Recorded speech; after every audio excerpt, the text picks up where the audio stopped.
The Prelude. Book 6th by William Wordsworth. Cambridge and the Alps. The leaves were fading when to Esthwaite's banks and the simplicities of cottage life I bade farewell, and, one among the youth who, summoned by that season, reunite as scattered birds troop to the fowler's lure, went back to Granta's cloisters, not so prompt or eager, though as gay and undepressed in mind, as when I thence had taken flight a few short months before.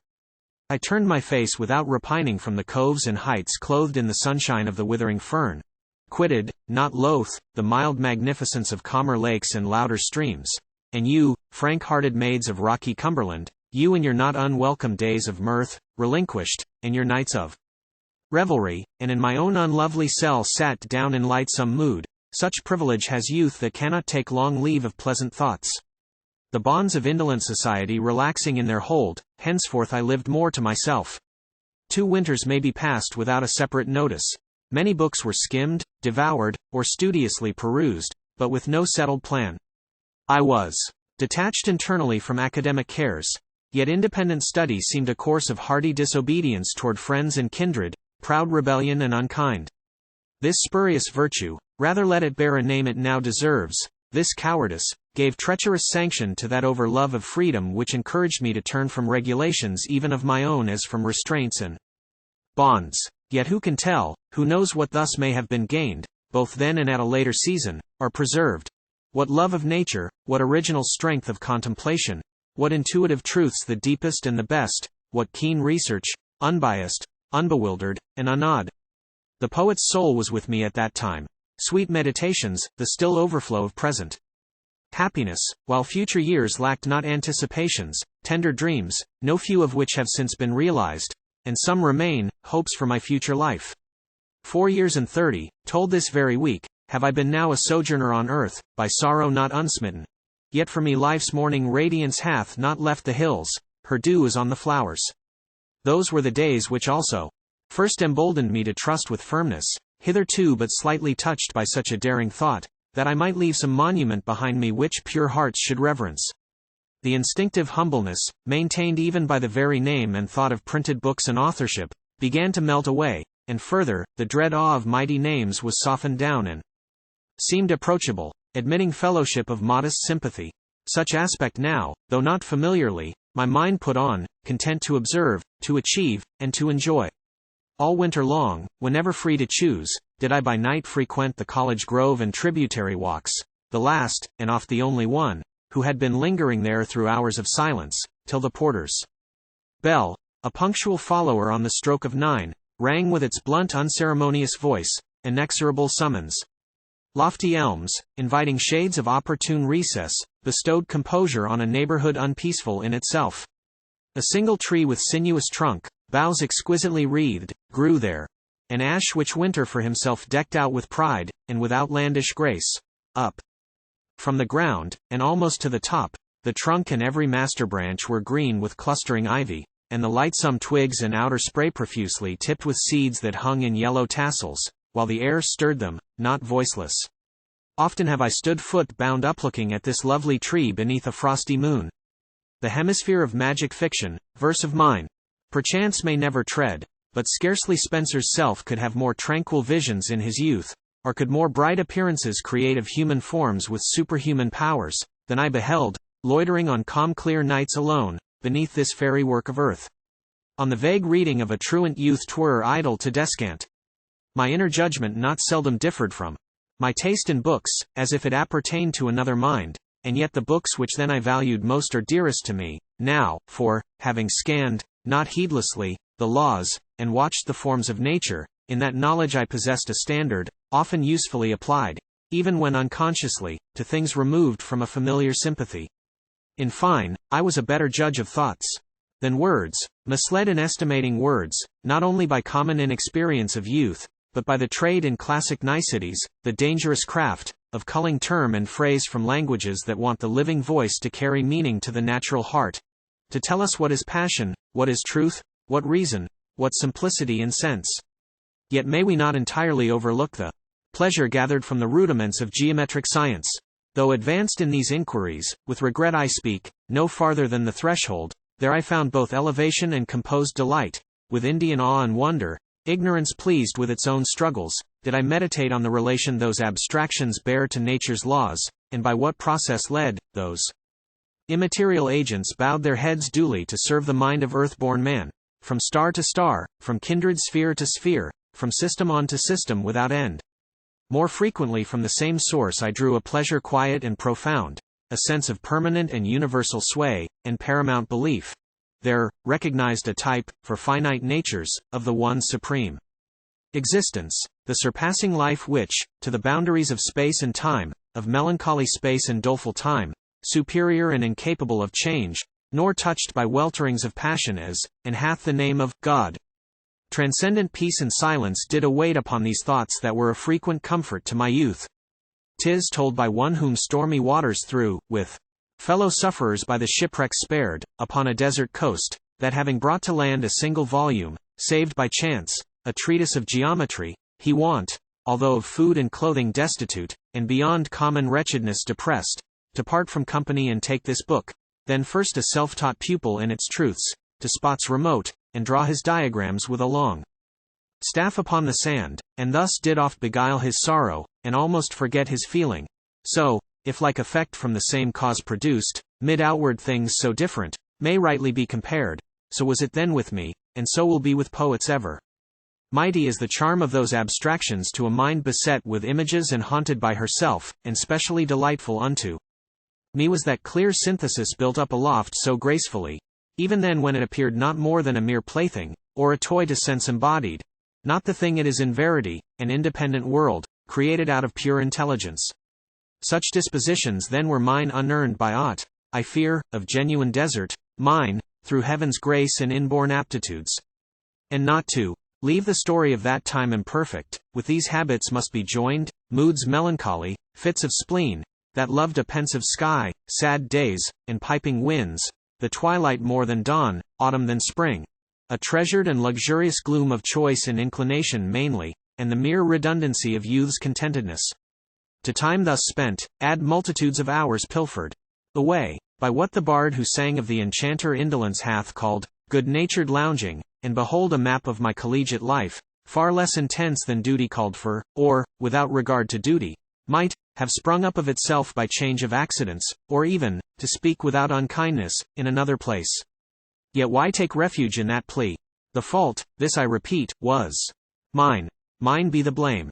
In summer, making quest for works of art, or scenes renowned for beauty, I explored that streamlet whose blue current works its way between romantic Dovedale's spiry rocks, pried into Yorkshire dales, or hidden tracts of my own native region, and was blessed between these sundry wanderings with a joy above all joys, that seemed another morn risen on mid-noon. Blessed with the presence, friend of that sole sister, her who hath been long dear to thee also, thy true friend and mine, now, after separation desolate, restored to me, such absence that she seemed a gift then first bestowed. The varied banks of Emont, hitherto unnamed in song, and that monastic castle, mid tall trees, low standing by the margin of the stream, a mansion visited, as fame reports, by Sidney, where, in sight of our Helvellyn, or stormy Crossfell, snatches he might pen of his Arcadia, by fraternal love inspired.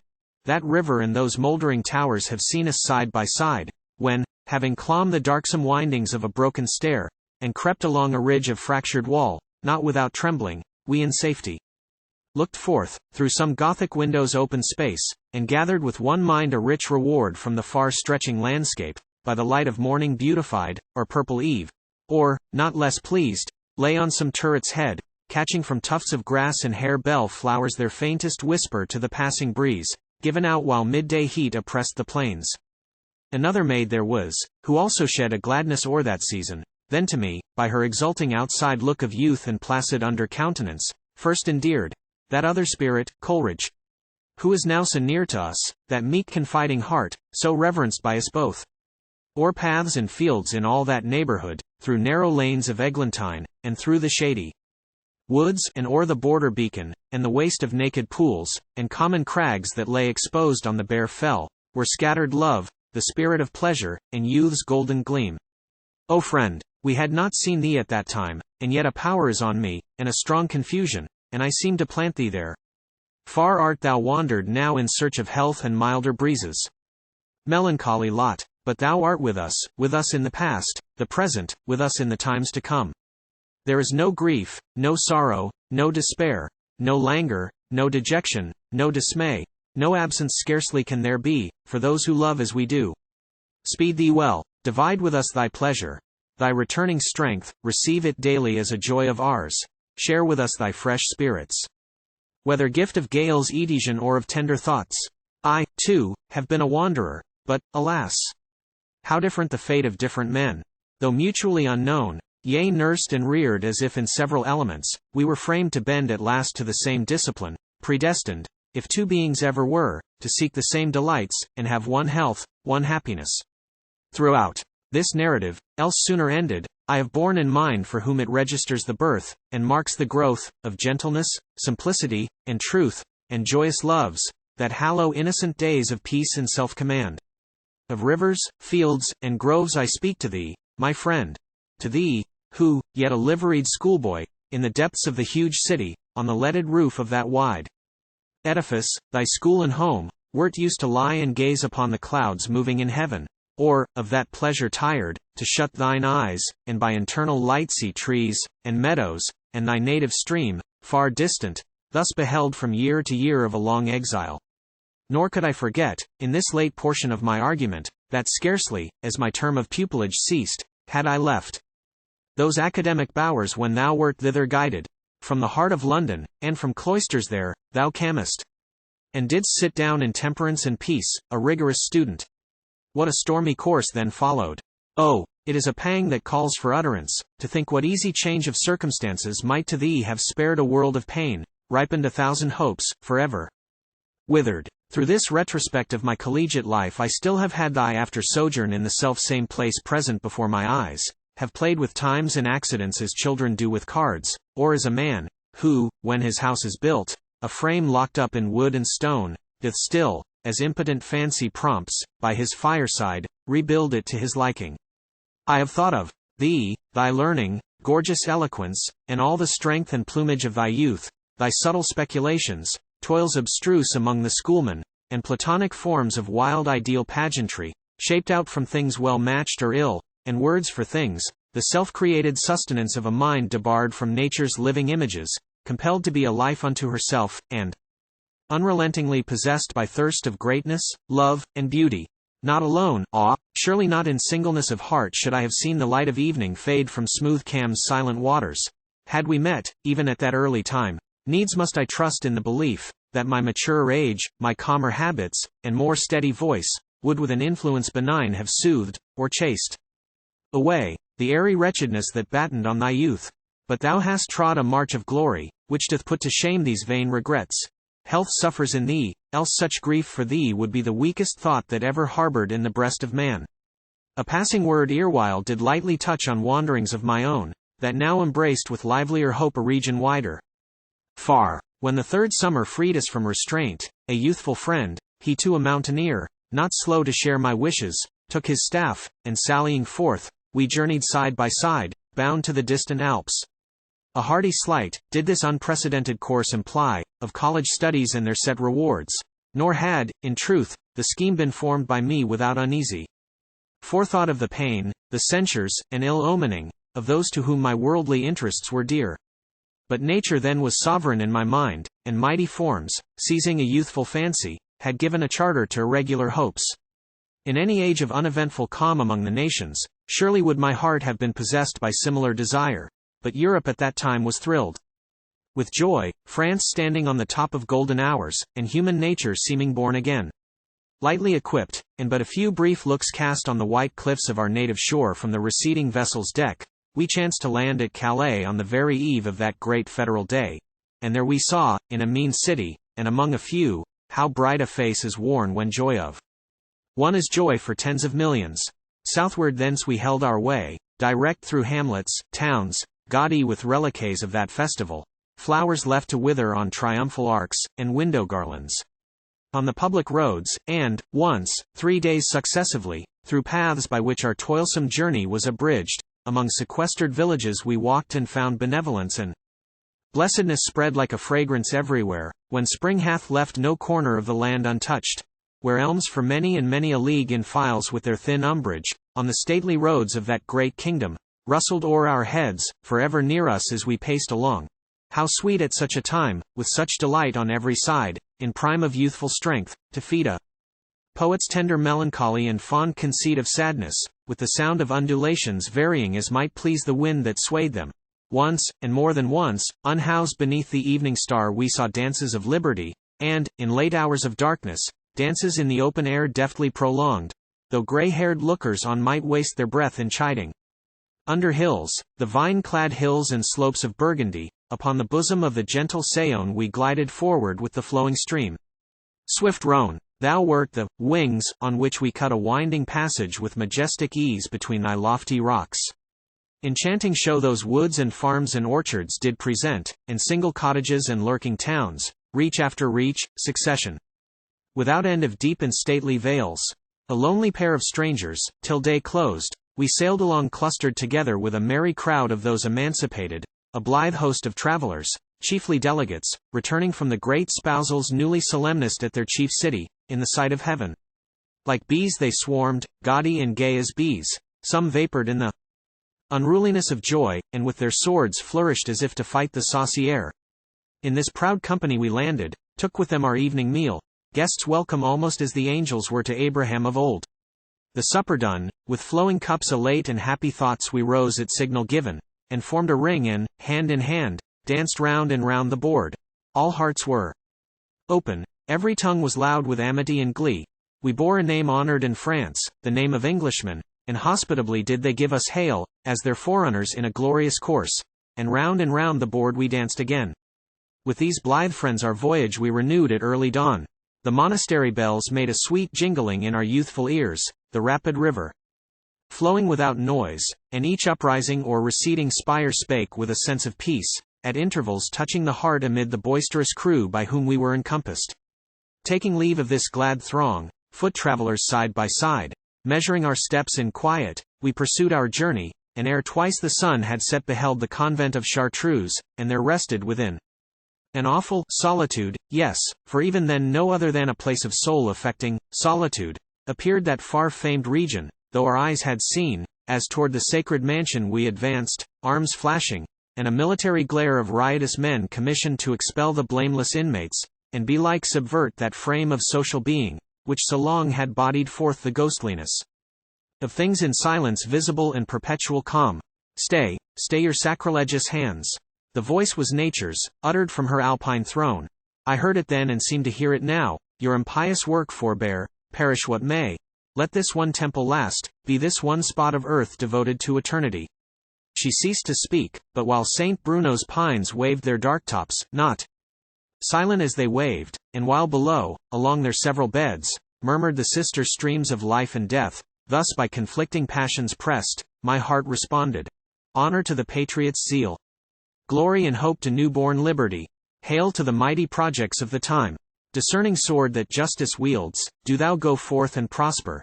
And, ye purging fires, up to the loftiest towers of pride ascend, fanned by the breath of angry providence. But oh, if past and future be the wings on whose support harmoniously conjoined moves the great spirit of human knowledge, spare these courts of mystery, where a step advance between the portals of the shadowy rocks leaves far behind life's treacherous vanities, for penitential tears and trembling hopes exchanged, to equalize in God's pure sight monarch and peasant.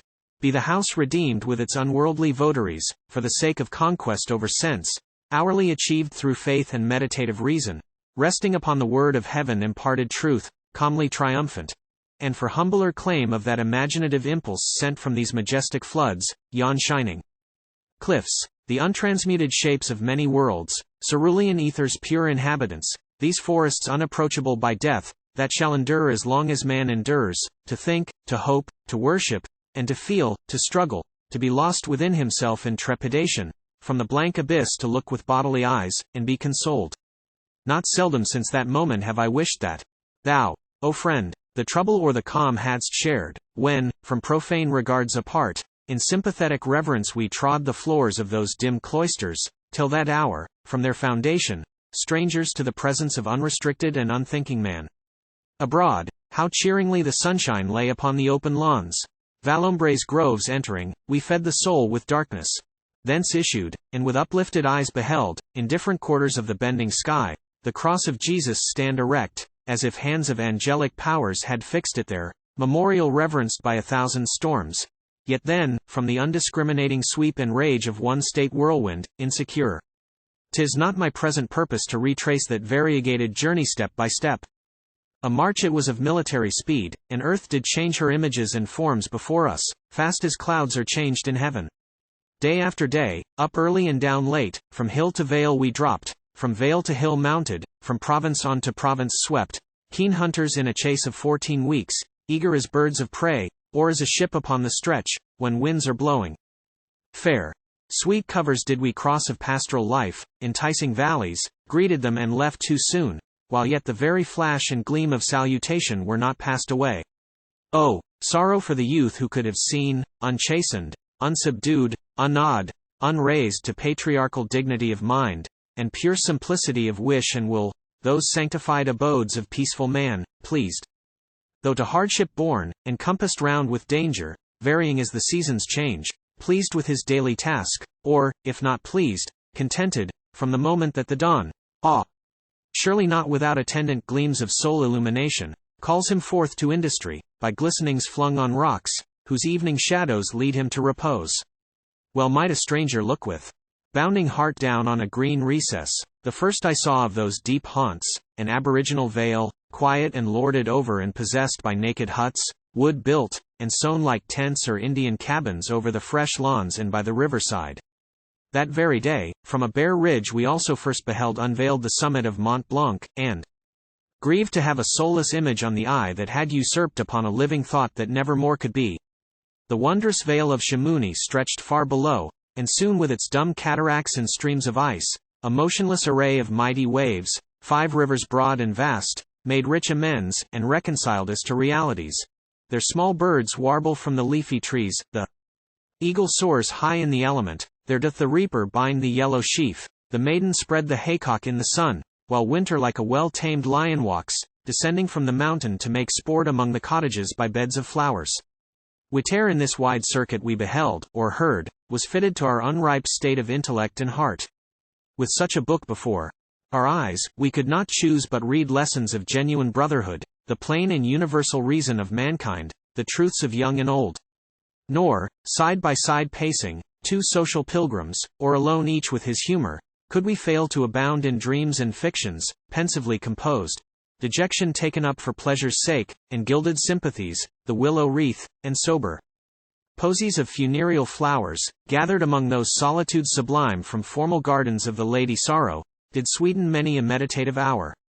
Yet still in me with those soft luxuries mixed something of stern mood, and underthirst of vigor seldom utterly allayed, and from that source how different a sadness would issue, let one incident make known.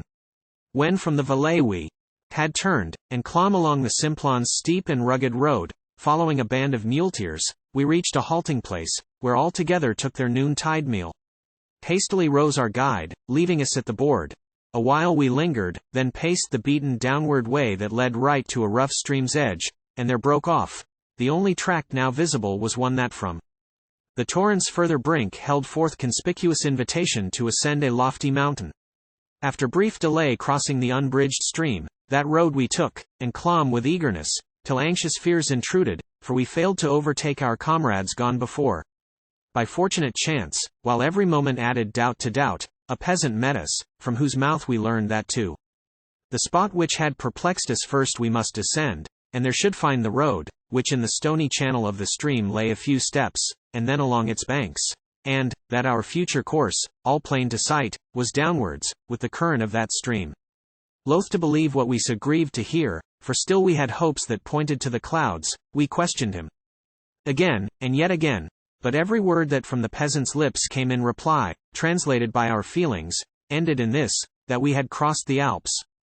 Imagination, here the power so called through sad incompetence of human speech, that awful power rose from the mind's abyss like an unfathered vapor that enwraps, at once, some lonely traveler. I was lost, halted, without an effort to break through, but to my conscious soul I now can say, I recognize thy glory, in such strength of usurpation, when the light of sense goes out, But with a flash that has revealed the invisible world, doth greatness make abode, their harbors. Whether we be young or old, our destiny, our being's heart and home, is with infinitude, and only there, with hope. It is, hope that can never die, effort, and expectation, and desire, and something evermore about to be. Under such banners militant, the soul seeks for no trophies, struggles for no spoils that may attest her prowess, blessed in thoughts that are their own perfection and reward, strong in herself and in beatitude that hides her, like the mighty flood of Nile poured from his fount of Abyssinian clouds to fertilize the whole Egyptian plain. The melancholy slackening that ensued upon those tidings by the peasant given was soon dislodged. Downwards we hurried fast, and, with the half-shaped road which we had missed, entered a narrow chasm. The brook and road were fellow travelers in this gloomy strait, and with them did we journey several hours at a slow pace. The immeasurable height of woods decaying, never to be decayed, the stationary blasts of waterfalls, and in the narrow rent at every turn winds thwarting winds, bewildered and forlorn, the torrents shooting from the clear blue sky, the rocks that muttered close upon our ears, black drizzling crags that spake by the wayside as if a voice were in them, the sick sight and giddy prospect of the raving stream, the unfettered clouds and region of the heavens, tumult and peace, the darkness and the light, were all like workings of one mind, the features of the same face, blossoms upon one tree, characters of the great apocalypse, the types and symbols of eternity, of first, and last, and midst, and without end. That night our lodging was a house that stood alone within the valley, at a point where, tumbling from aloft, a torrent swelled the rapid stream whose margin we had trod. A dreary mansion, large beyond all need, with high and spacious rooms, deafened and stunned by noise of waters, making innocent sleep lie melancholy among weary bones. Uprise and betimes, our journey we renewed, led by the stream. Ere noonday magnified into a lordly river, broad and deep, dimpling along in silent majesty, with mountains for its neighbors, and in view of distant mountains and their snowy tops, and thus proceeding to Locarno's lake, fit resting place for such a visitant. Locarno, spreading out in width like heaven, how dost thou cleave to the poetic heart, bask in the sunshine of the memory, and Como, thou, a treasure whom the earth keeps to herself, confined as in a depth of Abyssinian privacy. I spake of thee, thy chestnut woods, and garden plots of Indian corn tended by dark-eyed maids, thy lofty steeps, and pathways roofed with vines, winding from house to house, from town to town, sole link that binds them to each other. Walks, league after league, and cloistral avenues, where silence dwells if music be not there. While yet a youth undisciplined in verse, through fond ambition of that hour I strove to chant your praise, nor can approach you now ungreeted by a more melodious song, where tones of nature smoothed by learned art may flow in lasting current. Like a breeze or sunbeam over your domain I passed in motion without pause.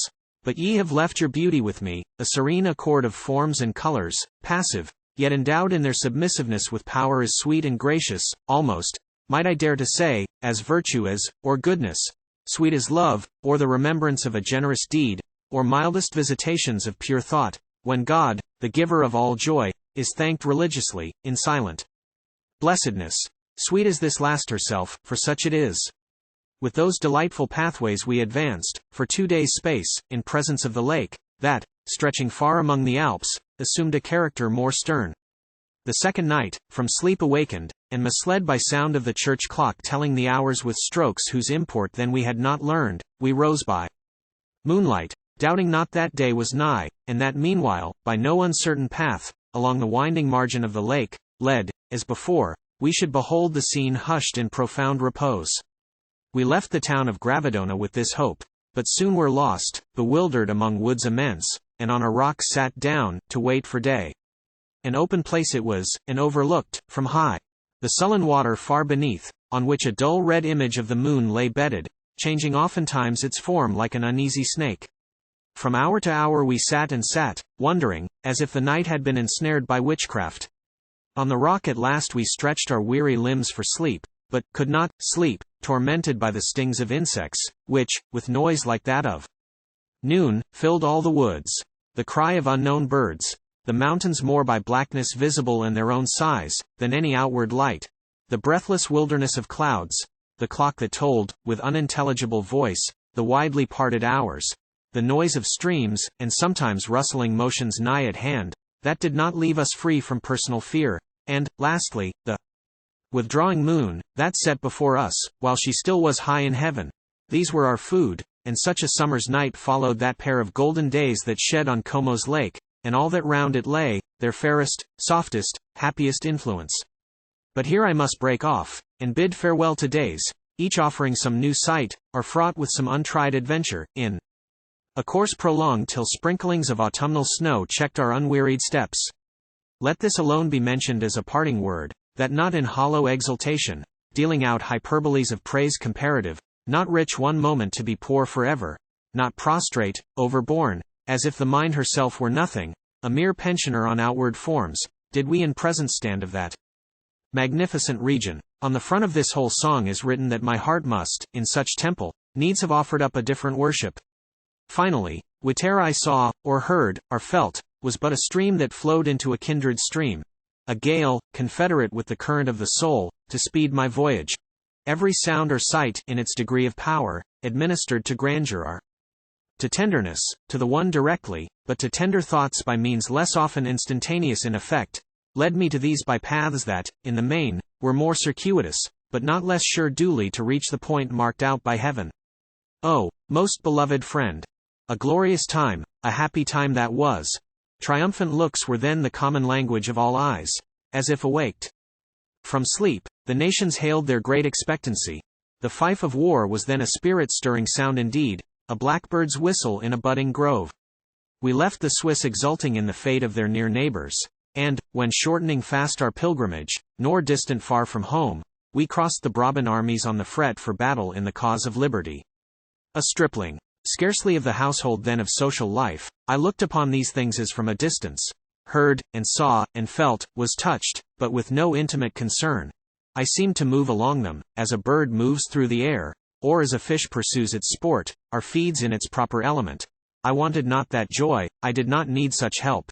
The ever-living universe, turn where I might, was opening out its glories, and the independent spirit of pure youth called forth, at every season, new delights, spread round my steps like sunshine o'er green fields.